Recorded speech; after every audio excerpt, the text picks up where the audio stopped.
years old, she had an entire future ahead of her. That future is gone.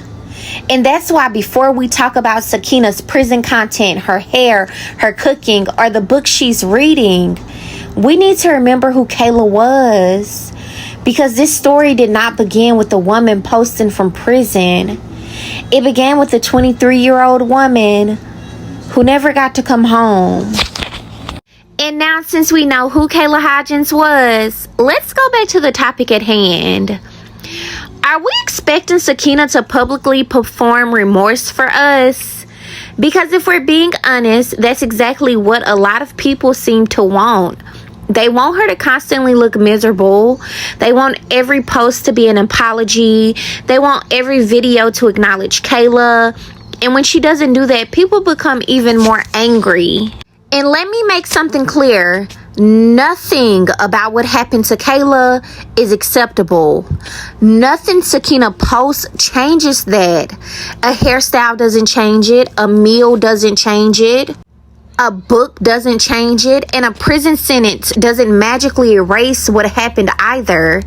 Kayla's life was taken. And the consequences of that decision are permanent. But here's where I think people are getting stuck. We don't actually know what's happening in Sakiyna's mind. We can look at her behavior and have opinions about it, absolutely. But we cannot sit behind a screen and definitively declare what someone does or doesn't feel internally. Maybe she's remorseful, maybe she's not.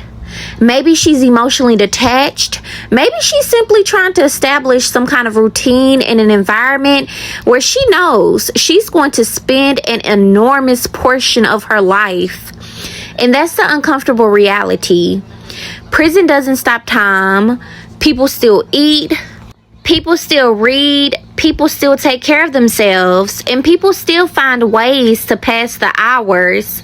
And finding a small amount of normalcy inside prison doesn't mean the crime didn't happen.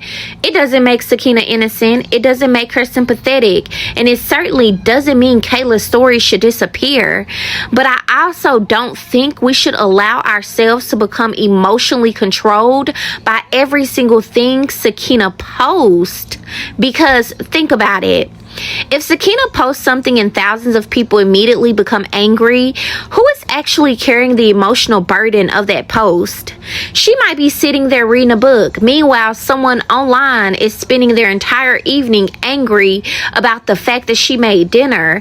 And at some Wait until you hear the full story. This video goes beyond the headline and breaks down what happened, what has been publicly reported, and what Sakiyna Thompson has reportedly been sharing from prison. Some details deserve context, so make sure you watch the entire video before jumping to conclusions. Her future is fundamentally different than the one she once had, and no amount of prison content can